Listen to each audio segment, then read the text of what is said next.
สบายดีเอซีมันทุกคนมาพ้อกับช่องบ่าวแอน้อยแก้ววิไสอีกคือเก่าเด้อพี่น้องมื้อนี้เด้อมาพ้ออยู่เฮือนนั่นน้องออนแล้วก็น้องลีน้องลอยแหละค่อยสิมาคอยเบิ่งเพิ่นมาเยี่ยมยามทำข่าวเพิ่นแหละเพิ่นอยู่จังใดไปจังใดมีผู้ใดอยู่นำเพิ่นเนาะคือนางออนนั่นแหละเนาะไปบ่เว้าระยะห่างบัดนี้ FC ทุกคนไปขึ้นไปเบิ่งเพิ่นอยู่เทิงเฮือนเลยไปอันนี้ไปชี้ขึ้นไปเบิ่งนำกัน เด้มาฮอดอันน้องลี่น้องลอยแล้วได้น้องออนแล้วได้บัดนี้สบายดีแน่ลูกสบายดีสิโดยเด้มาฮอดมาถึงเฮือนเพิ่นแล้วมาก็ครบเพิ่นจุบเจืออยู่แลขอยอยากมาถามคือน้องออนนี่แหละอันเจ้าอยู่เฮือนแต่ละมื้อนั้นกินหยังอยู่หยังไผเฮ็ดอันกินให้เจ้ากินแต่ละมื้อหลานสาวโดยบางมื้อก็บ่มีแนวกินบางมื้อก็บ่มีแนวกินอยู่ซื่ออันแต่ละมื้อน่ะมีบ่ผู้อยู่นำเจ้านี่หรือว่าหาก็มีมื้อนี้ ก็บ่มีอยู่มื้อก็มีคือมื้อนี้มีเนาะมื้อนี้เนาะก็มีน้องรถแล้วก็น้องลี่เนาะอยู่นำมื้อนี้เนาะแต่เก่านั้นบ่มีผู้อยู่เนาะเออแนวนั้นเนาะก็มีแต่แนวนี้แหละข้อยก็คิดเป็นห่วงเป็นใยนำข้อยจังได้มาเยี่ยมมาคอยดุหันน่ะแต่ละมื้อหาน้องรถเนาะเป็นผู้เฮ็ดอันกินไว้ให้เฮ็ดอันกินไว้ให้แล้วก็เพิ่นก็มาปะไว้บ่มันเอากินสบายแน่เนาะ โดยนั่นมาป้าไว้บ่อนเจ้าสิไปเอากินได้เนาะอืมโดยนี่แหละ FC ทุกคนเลยนี่แหละนี่คือน้องออนนี่เนาะนี่ก็ลาวก็เป็นคนเสียองค์ะถือว่าคนบ่สมบูรณ์แต่ว่าแต่ละมื้อก็มีผู้อยู่นำเพิ่นนั่นแหละแต่ว่าบ่อยากให้เพิ่นอยู่ผู้เดียวคันอยู่ผู้เดียวก็ลำบากเนาะเพิ่นสิไปเอาหยังมากินเองเพิ่นก็บ่ได้นะแล้วมีมื้อนี้หั่นมีนางรถแล้วก็นางลี่จะอยู่นำคือนางรถนี่เนาะพออยู่ทางกลางนี่หั่นก็คนใบ้เด้พี่น้องเอ้ยสิบได้แต่ว่าเพิ่นปะบ่ได้แต่ว่าคนนั้นเต็มร้อยหักแต่ว่าปะบ่ได้คือนางออนนี่ก็คนแบบเสียองค์ะมาแต่กับเกิดได้เนาะเออแล้วก็เพิ่นก็เฮ็ดหยังบ่ได้แต่ว่าปากนี่หาได้เพิ่นนี่ฮะปากแจ้งชัดเจนแต่ว่ามือนี่แหละมือตีนนี่แหละว่าขอโทษอนุญาตนำ FC ทุกคนเนาะตีนมือนี่ถือว่าย่างบ่ได้ตีนก็ดิเขาว่ามือก็จับหยังก็บ่ได้แล้ว FC ทุกคนได้นี่แหละข้อยก็ได้มาถ่ายทำอยู่ของอันน้องออนแล้วก็น้องรถแล้วก็น้องลี่ลงไปให้ FC เห็นนำชูบอนั่นแหละถ้าเห็นคลิปนี่ก็ฝากกดไลค์กดแชร์กดติดตามเอาแอน้อยแก้ววิไสนี่เด้อสิทุกคนเด้อแต่อันนางอันลี่นี่หันถือว่าเป็นจังไดลูกอันในกระโพกนั้นโยบในบ่อตุ่มน่ะคือเก่าบ่ยังคือเก่าบ่โดยตาอันนั้นถือว่ากลางคืนมามันก็บ่ได้เจ็บบ่บ่ปกติบ่ลูกเออบ่ได้เจ็บดอกได้เพิ่นไปนั่นกินต้มครั้งอืมแล้วคือเจ้าเด้อนางรถเด้อแล้วก็เบิ่งนางอ่อนนี่แหละสมมุติเพิ่นอยากได้หยังก็ให้เจ้าเป็นผู้ไปเอาอย่าปะเลาเด้อข้อยก็คิดเป็นห่วงนำมีแต่เพิ่นนี่แหละคือว่าค่ะโดยบ่แม่นหยังดอกข้อยก็ภูมิอกภูมิใจนำในครอบครัวพวกเจ้านี่ก็คือเดี๋ยวนี้แหละก็เด็กน้อยเบิ่งเด็กน้อยนี่แหละผู้ใหญ่เพิ่นท้อพ่อก็ไปเฮ็ดเวียกเนาะเราก็ดีไปเรียกบ่เฮ็ดบ่ได้กินแล้วข้อยอยากถามคือนางอ่อนบัดนี้ข้อยสิถามคืนถามความจริงได้ให้เจ้าเล่าสู่ FC ฟังว่าอันเจ้าเกิดมาแล้วเป็นแบบนี้หาเจ้าก็ท้ออยู่บ่ในใจเจ้าบ่ได้เครียดเองตื่นมาคือว่าเครียดเองบ่ลูกโยเครียดบ่เป็นแหละจักเฮ็ดได้แล้วเฮาก็กรรมเฮาเกิดว่าชาติเดียวก็บ่คือหมู่ซ้ำโดยกรรมเฮาเพิ่นให้เฮาปล่อยเฮาลงมาเกิดชาติเดียวนี่ก็เป็นแบบนี้ซ้ำจังได๋กรรมเฮาแบบนั้นก็จักเฮ็ดได้โลยก็มีแต่เฮาเฮ็ดจุดดีทำใจอยู่เฮือนนี่แหละทำใจอยู่เฮือนนี่แหละมีแต่มีหยังก็เขาหามาให้ก็กินได้หยังก็กินนั่นแหละ แล้วมีแต่ให้เจ้าหันรักษาสุขภาพเจ้าหั่นแหละ โดย ลูกเอ้ยแต่ข้อยอยากถามนั่นเจ้าเห็นอันกิฟของอันพ่อเจ้าอันดำนากับอันกินข้าวอันจำเกลือน่ะข้อยไปถ่ายให้แล้วนี่ข้อยลงกิฟน่ะเจ้าก็ท้อบ่ โดย ท้อแฮงบ่เห็นกิฟพ่อน่ะ โดยก็เลย ข้อยนั่นหันข้อยไปเห็นก็จนน้ำตาจะคูน้ำลาวข้อยไปเห็นน่ะข้อยไปเห็นป้าว่าเพิ่นเขาเพิ่นกินข้าวจำเกลือว่านี่จ้ำบักพริกหน่อยหนึงมากัดแล้วข้อยก็น้ำตาตกในน้ำลาวนั่นน้ำตาตกท้องน้ำลาวคิดอิสงสารเรา จนให้ อืมเจ้าเห็นก็เจ้าก็ฮู้สึกว่าสงสารพออยู่แม่นบ่ โดย แต่ว่าหากเจ้าสิช่วยเหลือยังบ่ได้เนาะพ่อก็ดีเพราะว่าเจ้าเป็นคนพิการเด้แต่นี่แหละ FC ทุกคนเนี่ยขนาดอันน้องออนขนาดเราเป็นคนพิการนี่เรายังคิดเป็นห่วงนํพ่อได้พ่อถูกเหตุเวียกเหตุการณ์นี่เราคิดเป็นห่วงที่สุดคะนึงว่าพ่อนี่ทุกข์เนาะเฮ็ดเวียกอยู่บ่ได้อยากได้เซาอยากแต่ดำนาเบิดไปลกกาอยากแต่ลกกาเบิดย้ายงัวย้ายควายในกับ โดยทำน้ำจะกินข้าวกลางคืนหน้าแหละได้กินข้าวกับเกลือต้ม โดยก็ยังใครอยู่แต่ว่ามีแต่ได้หลานผู้หนึ่งเนาะซอย คือเฒ่าร่องนั่นแหละซอยลาวก็ใครแหน่จักหน่อยข่อยไปหั้นแล้วนี่ข่อยก็โอ้ยท้อใจข่อยหลายเห็นลาวทุกข์ มีแต่ผู้น้อยผู้เดียวนั่นแหละโดย ข่อยจนได้ดำนาซอยลาวว่าไปมื้อนั้นก็ดีคิดอีต้นแล้วแหละแต่ว่ามีแต่คือน้องลีเด้อน้องเด้อมีแต่เจ้านั้นอยู่นี่แหละอยู่นำมันน้าสาว น้ำนาสาวนี่แหละบอกให้ป้าเจ้าก็ดีมีหยังก็หาสู่กันกินเบิ่งกันแน่ๆลูกเอ้ยคนโตบ่มีพ่อบ่มีแม่ได้พวกเจ้าได้เออคือนางอันอ่อนนี่ก็แม่ก็สูญเสียไปหลายผ่าหลายปีแล้ว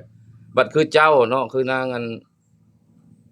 ลี่นี่ก็แม่ก็สูญเสียไปแล้วก็บ่เห็นหน้าแม่ก็หลายปีเติบแล้วเนาะ หรือคือนางลี่นี่ข้อยอยากถามเจ้าบ่ลูกเจ้าบ่เห็นนั่นแม่คือเดี๋ยวนี้หั่นสมมุติว่าพ่อเจ้าหั่นไปเอาเมียเนาะเอาเมียใหม่และในแนวคิดจิตใจเจ้าก็ท้อใจอยู่บ่ก็บัดคิดก็คิดอยู่บ่คิดอันใช่แม่ผู้สูญเสียไปน่ะเออมีแต่นั่นแหละก็ทำใจอยู่เด้อลูกเด้อพากันอยู่นี่แหละมีหยังก็พากันอยู่กันกินได้หยังก็กินพากันกินบ่ให้ฉุกเชืองกันเด้ลูกเอ้ย ได้สำใดก็ปันกันกินนั่นแหละข้อยก็คิดเป็นห่วงเป็นใยนำพวกเจ้านั่นแหละข้อยจะได้มาถามนี่คะแนนว่าเจ้าหันบ่เป็นแนวนี้หันข้อยเบิ่งนี่เจ้านี่ได้สิได้ช่วยพ่อเนาะ โดย ในความฝันเจ้าก็คิดอันนั้นบ่คิดว่า โดย คิดว่าอันคันทาบ่เป็นคนเสียองค์ขานี่ต้องสิได้ช่วยพ่อเนาะเห็น โดย สิเป็นคนหู้ผู้ดีว่าซั่นซะเนาะ โดย หักอันนี้ได้เฮากรรมเฮาเกิดมาเพิ่นเป็นแบบนี้ใส่ซะเนาะผู้ที่ได้พึ่งพาอาศัยเพิ่นผู้ที่คิดแต่พอก็บ่ให้เจ้าคิดหยังหลายเด้อเจ้าพ่อเด้อแต่ก็ต่างแต่ว่าพอนั้นเราเพิ่นเป็นคนสุขภาพสมบูรณ์ถ้าเราเมื่อยเฮ็ดเวียกเฮ็ดการซื่อเราทุกข์แนวนั้นซื่อๆแต่มีแต่ให้เจ้าน่ะรักษาสุขภาพเจ้าเองเด้อลูกเด้อเออข้อยนี่คิดเป็นห่วงนำเจ้านี่ได้แฮงแต่เจ้าบ่ให้คิดนำหลายนำมันพอหลายก็จำ ก็คิดนี่แหละ คิดอยู่บ่แม่นว่าบ่ให้คิดหลักๆแล้วก็อยากให้เจ้านั้นรักษาเจ้าเองนั่นแหละคิดแต่เจ้าเองค่อยมาเบิ่งเจ้าไปไสก็บ่ได้มีแต่หมู่เอาไปหั้นนะก็เว้าแต่พอเนาะต่างแต่เราถูกเฮ็ดเวียกซื่อๆแต่ว่าเราเป็นคนสมบูรณ์เราไปมาไสก็ได้อะนะแต่ว่าคันเราเมื่อยแล้วก็สิพักผ่อนมีแต่คือเจ้าผู้เป็นลูกเพิ่นก็เข้ามาอยู่บ้าน ข้าวกลางคืนข้าวเราก็มึง คันเจ้าคำมันเล่าเข้ามาน่ะให้เจ้าอบอุ่นเลามีแต่แนวนี้เด้อก็สิบอกเจ้า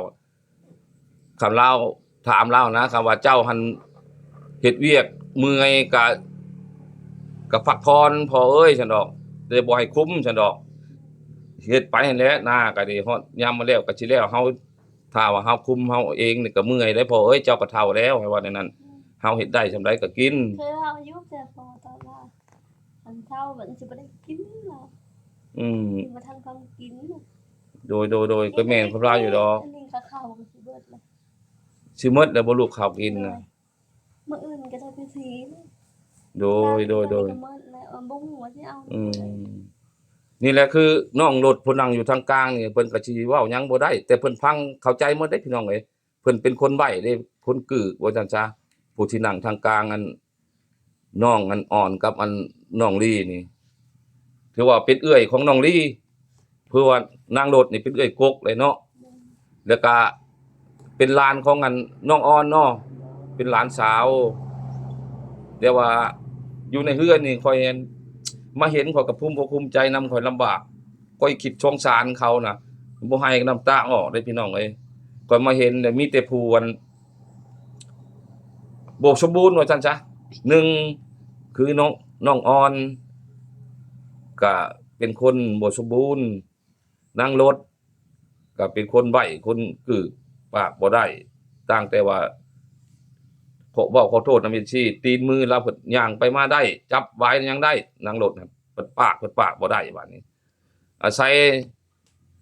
น้องลีผู้นั่งทั้งชนนี่ก็เพิ่นคืออันอีซี่เห็นนำแลอันเขาเบาเตียงเบาดีก็เคยลงคลิปไปอยู่ดอกอันเพิ่นเป็นตุ่มในกระโพกเพิ่นนั่นก็บ่ได้น้อยได้ซี่ทุกคนเนี่ยบักใหญ่หนึงก็บ่สมบูรณ์อีกอย่างไปก็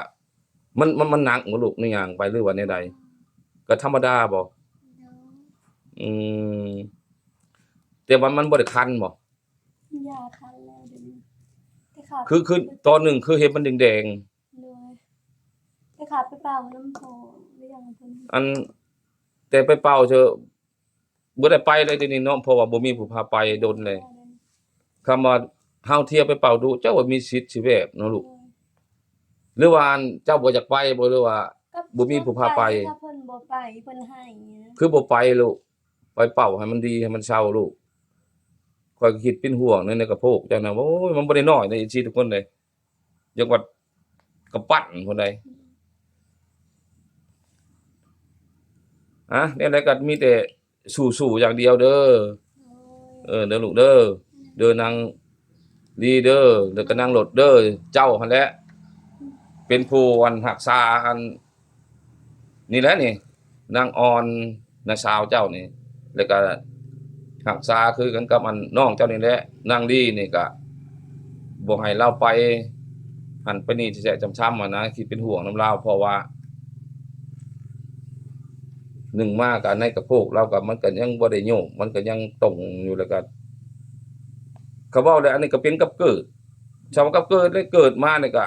แต่ยังน้อยเพิ่นบ่ใหญ่บ่ได้เนาะในกระโพกเราอะนะบัดเราใหญ่มาจะได้บ่แฮงใหญ่ขึ้นเราเป็นไงมัน ไปมาก็ยากแลเราก็ดีก็สิเป็นคนบ่อยากสมบูรณ์แหล้วบ้านนี้ก็อิงใส่อันนางรถนี่แหละอันเป็นผู้อันเบิ่งแย่งทางซองนี่แต่เราหันเป็นคนใบ้คนกือแต่เราคนเต็มร้อยว่าซั่นจ้ามีแต่เราเฮ็ดอยู่เฮ็ดกินหาหั่นหานี่นี่แหละมาสู่เขานางอ่อนกินมีแต่คือข้อยบอกเจ้าเด้อลูกเด้อคือนางอ่อนก็ดีมีแต่สิ่งใดตัวใดมันบ่คักบ่แน่ในเฮือนนี่ก็เจ้าบอกเลยคืออันหลานเจ้าอันนางร้อยนั่นนะก็ให้ออกไปช่วยเวียกช่วยการพ่อเฒ่าหั่นแหละ บอกอยู่ก็ไม่บอกพ่อ แล้วก็ถ้ามีโอกาสสละไปได้ก็นั่งรถก็ไปช่วยจักมื้อ2มื้อเด้อไปช่วยพ่อใหญ่เด้อไปช่วยพ่อเฒ่า เอามื้อนี้แหละเพิ่นบ่ได้ออก ค่อยเบิ่งนี่ได้อันพ่อเฒ่าเฮาแหละดึงซุมื้อนี่ค่อยเบิ่งเลยคำชั้นนี่โอ้ยบ่ได้กินข้าวนำหมู่ละมีแต่ลาวเลยถูกเห็นเวียกเบิ่งดูนี่บางบอนก็แล้วไปแล้วบัดถ้าเจ้ามันยังเป็นชาวไปให้เพิ่นบอกอืมยังหลายปีนี้เพิ่นดำนาหล้าซ้ำผลเพิ่นหากระตกนี่เพิ่นเฮาบ่ได้เฮ็ดนาทั่วปีคือเดี๋ยวนี้แล้วมันเป็นเดือนเก้าเก่าเฮาแล้วแต่ว่ามันเป็นเดือน8สกลมื้อนี้กินแล้วข้าวลูก กินแล้ว กินกับหยัง กินลูกมี ลวกหมี่ ด้วย นางลี่เด้กินแล้วบ่ลูก กินลูกมี กินลูกหมี่นางโลดก็กินคือกันบ่ กินอันเดียว อันเจ้าอันเฮ็ดกินให้ไผให้อ้ายบ่อยู่หั่นน่ะให้นาบ่าวเฮ็ดกินให้นาบ่าวนาบ่าวอันผู้ดุเนาะ มีแต่อาศัยแต่หลานเฮ็ดสู่กินนาบ่าวเบิดนอน โอ้ตัวนี้ก็บ่อยากคักปานใดได้ตัวนี้ เจ้าเฮ็ดกินแล้วล่ะบ่คำบ่ทันแล้วก็ไปแม่ไปเฮ็ดกินได้บ่เป็นหยังไปโลดไปเฮ็ดให้เราสิเฮ็ดหยังเฮ็ดกินหยัง เพิ่นเฮ็ดเองบ่บัด เฮ็ดเองบ่เฮ็ดคำเฮ็ดเองแล้วก็เจ้านั่งอยู่นี้ซะก่อนแล้วอันขอยอยากถามมันคือน้องอ่อนนี่ เจ้านอนแต่ละคืนน่ะก็หลับอยู่บ่ มันคืนยังไม่นอนเลย คิดบ่เจ้าคิดตัวใดขอยอยากถามเจ้าคิดหยังนี่ขอยอยากถามว่าตอบให้ข้อยเบิ่งว่าเจ้าคิดแบบใดหันนะแต่ละคืนน่ะเจ้าว่านอนบ่หลับนะ เวลาก็คือมันพอ ชนร้ายเลยคิดน้ำพอ คิดเป็นห่วงพอ เลย เออ เจ้าเลยคิดเป็นห่วงพอหรือคิดเป็นห่วงตัวใดขอยอยากถามเจ้า กินพอเลี้ยงผู้เดียว อืม ทุกอย่างเลี้ยงลูกบ่ได้กิน อืม ถ่ายลูกอืมบ่มีผัวเฮ็ดเงินใช้พอเลย อืม